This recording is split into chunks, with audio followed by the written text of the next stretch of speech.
शिक्षक शिक्षा के जिज्ञासुओं, नमस्कार। आपका स्वागत है डॉक्टर पवन शुक्ला एजुकेशनलिस्ट के यूट्यूब चैनल पर। आप लोग जानते ही हैं कि हम अपने चैनल पर शिक्षा शास्त्र विषय की चर्चा मुख्य रूप से करते हैं और जिसमें चर्चा का क्रम वर्तमान में शिक्षा की दार्शनिक पृष्ठभूमि की ओर पहुंचा है। और जो दार्शनिक पृष्ठभूमि है वह एक बृहद प्रत्यय है। इसमें बहुत सारी विचारधाराओं का शिक्षा के संदर्भ में क्या योगदान है, इसका अध्ययन किया जाता है। वर्तमान का जो आज का वीडियो का अंक है, इसमें हम लोग स्वामी विवेकानंद जी के नव्य वेदांत दर्शन का अध्ययन कर रहे हैं, क्योंकि जो भारतीय दार्शनिक आज तक हुए हैं उसमें स्वामी विवेकानंद जी का स्थान श्रेष्ठ रहा है। वो तो उनके जो नव्य वेदांत को आप समझते हैं, नव्य वेदांत का अर्थ तात्पर्य है कि वेदांत का जो तात्पर्य, जो वेदांत का मोक्ष की अवधारणा है, उसको लेकर के वर्तमान भौतिक लौकिक एवं अलौकिक जीवन की उच्चता से लेकर के है कि यानी जो नई विज्ञान की खोजें, तकनीकियाँ जो भी निकल रही हैं, जिसके द्वारा जीवन को उच्चता प्रदान की जा सके, उसके द्वारा आप किस तरह से मोक्ष के साथ उसका समन्वय कर सकते हैं। यानी जो आप वेदांत की मूल विचारधारा है उसमें आधुनिक जो खोजें हैं उसको किस ढंग से जोड़ा जाए, यही नव्य वेदांत के अंतर्गत आता है। तो आज के वीडियो में हम देखते हैं स्वामी विवेकानंद जी के नव्य वेदांत दर्शन में शिक्षक व शिक्षार्थी का संबंध क्या है। पिछले वीडियो के अंक में आपने छात्र संकल्पना के संदर्भ में जाना। आज हम शिक्षक और शिक्षार्थी के संकल्पना के बारे में जानते हैं कि उनका संबंध क्या होता है। तो इसमें शिक्षक का क्या होता है। शिक्षक के संदर्भ में कहा गया स्वामी जी के द्वारा, शिक्षक का जो विषय ज्ञान, शिक्षक का विषय ज्ञान व मर्मज्ञता महत्वपूर्ण होती है। यानी कहने का तात्पर्य है कि जो शिक्षक होगा, जो शिक्षा का कार्य करने वाला होगा, वह विषय का ज्ञान तो होना ही चाहिए, अनिवार्य रूप से विषय का ज्ञान उसमें होना चाहिए। साथ ही मर्मज्ञता भी होनी चाहिए, उसके भावों को और आत्मसातीकरण की ओर ले जाने वाला भाव उसमें होना चाहिए। तभी वह उस विषय के जो मूल भाव हैं उनको विद्यार्थियों तक पहुंचा सकेगा। क्योंकि जब तक कोई भी विषय आप देखिए, कोई भी प्रकरण देखिए, कोई भी विषय वस्तु देखिए, जब तक उसको विद्यार्थी के मन पटल तक आत्मसाती के करण के योग्य न बना दिया जाए, तब तक वह एक ढंग से एक कान से जाना दूसरे कान से निकल जाने जैसी बात होती है। उसका कोई अस्थायित्व तो नहीं होता, क्योंकि जब तक उसमें समझ नहीं तैयार होती, अंतर समझ नहीं तैयार होती, तब तक उसका स्थायित्व सुनिश्चित करना एक मुश्किल काम होता है। दूसरी बात है शिक्षक का शुद्ध चित्त का होना। दूसरी बात है कि शिक्षक का शुद्ध चित्त का होना, जो शिक्षक है उसका शुद्ध चित्त का होना, यह दूसरी शिक्षक शिक्षार्थी संबंध का महत्वपूर्ण बिंदु है। शुद्ध चित्त से तात्पर्य है कि शिक्षार्थी जो है वह सभी जो जिस विद्यार्थी हैं सब में वह एकात्मता का अनुभव करे, वह सभी में ब्रह्म का अनुभव करे। क्योंकि मूलतः सब वेदांत की भावना यही है कि ब्रह्म सत्यम जगत मिथ्या जीवो ब्रह्मैव नापरः। यानी जो ब्रह्म है वही सत्य है और जो जीव है वही ब्रह्म है। जगत मिथ्या, जो संसार परिवर्तनशील है, वह सत्य नहीं है। उसकी संकल्पना को शिक्षक साकार करने वाला है, उसको व्यवहारिक रूप प्रदान करने वाला जो है वह शिक्षक है। इसलिए उसका शुद्ध चित्त का होना अति आवश्यक है। अर्थात वह किसी भी प्रकार से पूर्वाग्रह से ग्रसित नहीं होगा और वह जितने विद्यार्थी उसको देखता है, पढ़ाता है, सब में वह एक ही भाव रखेगा। और निश्चित रूप से सब में वैयक्तिक भिन्नता भी है, लेकिन सब में एक समानता भी है, एक रास्ता भी है, सब में एकता भी है। तो दोनों का संतुलन वह बनाएगा। एक शिक्षक चित्त का जो स्वामी होगा, शुद्ध चित्त का, वह ही ऐसा कर सकता है। तीसरी बात है कि जो शिक्षक का लक्ष्य है वह सेवा भाव होना चाहिए। जो शिक्षक है वह सेवा भाव वाला होना चाहिए।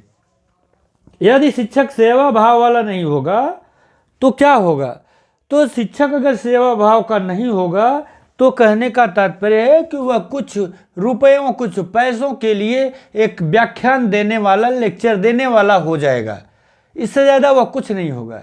लेकिन शिक्षक इससे ज़्यादा है, गुरु इससे ज़्यादा है। गुरु शब्द का शाब्दिक अर्थ ही है अंधकार से जो ज्ञान प्रकाश की ओर ले जाए, अज्ञान से जो प्रकाश की ओर ले जाए। तमसो मां अमृतम गमय अमृतो अस्मि, इस तरह के जो वाक्य आप सुने हैं ये शिक्षक के ही हाथ में होती हैं। और यह तभी संभव है जब शिक्षण का लक्ष्य सेवा भाव हो, अर्थात जो प्राचीन काल में शिक्षक की परंपराएं चलती थी, जिसमें शिक्षक सिर्फ और सिर्फ अपनी आजीविका के रूप में वो तो जो आप उसकी न्यूनतम आवश्यकताएं होती थी, भोजन, वस्त्र और जो थोड़ी बहुत आवश्यकताएं हैं, उसके आधार पर वह शिक्षण का कार्य करता था। तो वही संकल्पना यहाँ स्वामी विवेकानंद जी भी चाहते हैं कि जो शिक्षक है उसके द्वारा जो किया गया शिक्षण का भाव है वह किसी डॉलर या किसी रुपया या किसी अन्य मुद्रा की आस में न हो, बल्कि वह सेवा भाव में हो कि जितने ब्रह्म हैं हम उन ब्रह्मों की सेवा कर रहे हैं, पर ईश्वर की सेवा कर रहे हैं। उनके जो ऊपर आवरण पड़ा हुआ है अज्ञान का, उस आवरण का हम अनावरण कर रहे हैं, यही भाव होना चाहिए। अब शिक्षार्थी के संदर्भ में बात करें तो शिक्षार्थी के संदर्भ में स्वामी विवेकानंद चाहते हैं कि शिक्षार्थी के हृदय में शिक्षक के प्रति श्रद्धा भाव हो। शिक्षार्थी के प्रति श्रद्धा भाव यह बहुत ही आवश्यक गुण है शिक्षक के लिए, शिक्षार्थी के लिए। यह बात स्वामी विवेकानंद जी बहुत जोर देकर कहते हैं और उन्होंने कहा है कि शिक्षक के प्रति श्रद्धा, ध्यान दीजिएगा शब्दों को, श्रद्धा, विनम्रता, समर्पण और सम्मान की भावना के बिना हमारे जीवन में कोई विकास नहीं हो सकता। आप बात सुन रहे होंगे तो समझ में आ रही होगी कि शिक्षक के प्रति श्रद्धा, विनम्रता, समर्पण और सम्मान की भावना के बिना हमारे जीवन में कोई विकास नहीं हो सकता है। ऐसा उन्होंने क्यों कहा? इसलिए कहा, उसका तर्क है, उनकी संकल्पना जो थी वह शिक्षक सिर्फ कुछ पारितोषिक लेने वाला शिक्षक नहीं था, बल्कि वह सेवा भाव के साथ ब्रह्म स्वरूप विद्यार्थी का जो उत्थान उन्नयन करने वाला शिक्षक है। इसलिए जो शिक्षक है उसके प्रति श्रद्धा होनी चाहिए। श्रद्धावान लभते ज्ञानम, जो श्रद्धावान है वही ज्ञान प्राप्त करता है। और विनम्रता होनी चाहिए, विनम्रता अति अनिवार्य है। बिना विनम्रता के यह संभव नहीं है कि आपको कोई कुछ सिखा सके। अर्जुन और दुर्योधन में यही अंतर था, विनम्रता का, जिसके कारण दोनों को एक ही गुरु द्रोणाचार्य ने शिक्षा दी। लेकिन भीम और अर्जुन दुर्योधन की अपेक्षा बहुत ही उच्च कोटि के शिष्य हुए, इसलिए कि उनमें श्रद्धा थी, विनम्रता थी, समर्पण थी, सम्मान की भावना थी। यह बात देखिए, जो चीज़ सनातन सत्य होती है वह देश काल परिस्थितियों का गुलाम नहीं होती। सत्यता के लिए वह सदैव सत्य थी, सत्य है और सत्य रहेगी। यह बात भी सदैव सत्य थी, सत्य है और सत्य रहेगी। देखिए, जो आधुनिकता का जो वर्तमान भारतीय संस्कृति में आप देख रहे होंगे, जो संक्रमण का काल चल रहा है, उसी का परिणाम कोरोना हो रहा है। उसी का परिणाम है कोरोना, ये संक्रमण का परिणाम है कोरोना। क्योंकि अति उदारवादिता भी विष के समान है। ये अति उदारवादिता यही है जो हमारे देश के लिए एक समस्या बनकर खड़ी हो गई। और जो हम राजनीतिक विषय नहीं पढ़ा रहे इसलिए उस पर नहीं जाएंगे, चलिए जाने दीजिए, इधर चलते हैं। शिक्षा, श्रद्धा, विनम्रता, समर्पण और सम्मान की भावना के बिना हमारे जीवन में कोई विकास नहीं हो सकता। तो अगली बात, पांचवी बात है कि स्वामी जी कह चाहते थे कि जो गुरुकुल प्रथा है वही सबसे अनुकूल प्रथा है। क्यों चाहते थे? थोड़ा सा उनकी बातों को सुने, उसके बाद समझ में आएगा कि स्वामी जी गुरुकुल प्रथा के इतने प्रबल समर्थक क्यों थे। वे स्वामी विवेकानंद जो कि 1893 ईस्वी में जा कर के भारतवर्ष का एक नाम रोशन करते हैं और हिंदुत्व का एक झंडा लहराते हैं। अमेरिका जैसे विकसित राष्ट्र के विश्व धर्म सम्मेलन में उन्होंने क्या कहा उसको सुनिए। मेरे विचार के अनुसार शिक्षा का अर्थ है गुरुकुलवास। गुरुकुलवास, जो गुरु का कुल है उसमें वास करना ही शिक्षा का वास्तविक अर्थ है। क्यों? उसका उत्तर आगे देते हैं स्वामी जी। शिक्षक के व्यक्तिगत जीवन के बिना कोई शिक्षा हो ही नहीं सकती। शिक्षक के व्यक्तिगत जीवन के बिना कोई शिक्षा नहीं हो सकती। शिक्षक एक दर्पण के समान होना चाहिए, बिल्कुल दर्पण के समान। उसका वैयक्तिक जीवन, सामाजिक जीवन है। गुरु वही है जो अंधकार को दूर कर सके। जो सिर्फ रुपए पैसे के लिए, धन और लोभ के लिए शिक्षा का कार्य करे, वह शिक्षक नहीं है। शिक्षक के व्यक्तिगत जीवन के बिना कोई शिक्षा हो ही नहीं सकती। क्यों नहीं हो सकती? इसका उत्तर स्वामी जी अगले अपने वक्तव्य में देते हैं कि जिसका चरित्र जाज्वल्यमान अग्नि के समान हो, ऐसे व्यक्ति के सहवास में शिष्य को बाल्यकाल के आरंभ से ही रहना चाहिए। क्यों रहना चाहिए? उत्तर देते हैं, जिससे कि उच्चतम शिक्षा का सजीव आदर्श शिष्य के सामने रहे। और हमारे देश में जो ज्ञान का दान है, सदा त्यागी पुरुषों द्वारा ही होता रहा है। ये स्वामी जी का कथन है। उन्होंने कहा कि जो शिक्षा है वह गुरुकुल प्रथा से ही होनी चाहिए। गुरुकुल प्रथा से क्यों होनी चाहिए? इसलिए गुरुकुल प्रथा से होनी चाहिए कि जो शिक्षक है उसका व्यक्तिगत जीवन जब विद्यार्थी के संपर्क में आएगा, वो विद्यार्थी उससे अंतःक्रिया करेगा।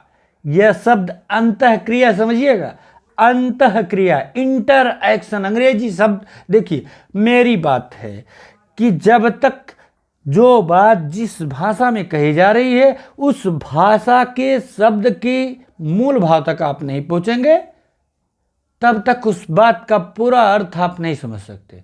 इंटरएक्शन अलग हो गया, अंतः क्रिया अलग हो गया। तो यह अंतः क्रिया कब होगी? जब वैयक्तिक जीवन के संपर्क में कोई व्यक्ति आएगा। तो ऐसे व्यक्ति के जब साथ में आप रहेंगे, विद्यार्थी रहेगा बाल्यकाल के आरंभ में ही। जैसे आप देखिए, हमारा सनातन ग्रंथ रामचरितमानस है, उसमें और जो श्री कृष्ण भगवान की शिक्षा है, सबकी शिक्षाओं को बाल्यकाल के आरंभ से ही देखा जाता है। वे बाल्यकाल से ही गुरुकुल चले जाते हैं और गुरुकुल में ही शिक्षा प्राप्त करते हैं। क्यों? क्योंकि वहाँ जो व्यक्तिगत जीवन है, वही व्यक्तिगत जीवन शिक्षा का उच्चतम आदर्श स्थापित करता है, और वही उच्चतम आदर्श जो है शिष्य के लिए आदर्श बनता है, जिसको प्राप्त करने का वह पूर्ण प्रयास करता है। अगली बात है ब्रह्मचर्य पालन की। स्वामी जी कहते हैं कि जो ब्रह्मचर्य पालन है, इससे संकल्प शक्ति दृढ़ होती है, आध्यात्मिक शक्ति का उदय होता है, सूक्ष्म तत्वों को समझने व आत्मसात करने की मेधा प्राप्त होती है। ब्रह्मचर्य क्या है? ब्रह्मचर्य एक ऐसी दशा है जिसके द्वारा आप अपनी क्षमताओं का जो संचयन करते हैं, संचयन का तात्पर्य आप जानते हैं, उनको बचा के रखते हैं। क्यों बचा के रखते हैं? इसलिए जिससे कि आपकी जो आध्यात्मिक शक्ति है, जानते हैं आपकी 3 प्रकार के कष्टों का बात वेदांत दर्शन में किया गया है। तो आध्यात्मिक शक्ति का जब उदय होगा, तो आध्यात्मिक शक्ति का उदय होगा, तभी आपको सूक्ष्म तत्वों को समझने और आत्मसात करने की मेधा प्राप्त होगी। और जब तक यह दशाएं आपको नहीं मिलती हैं, तब तक शिक्षा का लक्ष्य पूरा नहीं होता है। इसीलिए स्वामी विवेकानंद के नव्य वेदांत दर्शन में शिक्षक शिक्षार्थी संबंध को गुरुकुल प्रथा के रूप में स्वीकार किया गया और उस पर जोर दिया गया कि कहीं भी शिक्षा हो तो वह गुरुकुल प्रथा के रूप में हो, जिससे शिष्य और गुरु दिन प्रतिदिन बाल्यकाल से लेकर के किशोरावस्था के परिपूर्ण होने तक पूरी तरह से अंतःक्रिया करते रहें और जो शिक्षा का उच्चतम आदर्श है उसको सीखते रहें। तभी, क्योंकि हमारे देश में जो ज्ञान का ध्यान है, वह ज्ञान का ध्यान सदा त्यागी पुरुषों के द्वारा ही दिया जाता रहा है। जो हमारा देश है, यह विश्व का जगत गुरु देश इसलिए ही रहा है कि यहाँ त्याग ही एक महिमा के रूप में थी। तो इस तरह से स्वामी विवेकानंद के अनुसार जो शिक्षक शिक्षार्थी संबंध था उसको हमने आज समझा, देखा। जो बातें आपको कहना हो, पूछना हो, समझना हो, आप कमेंट बॉक्स में आ सकते हैं। आपका स्वागत है। आप चैनल को लाइक करने, शेयर करने, सब्सक्राइब करने पर भी विचार कर सकते हैं। धन्यवाद। नमस्कार।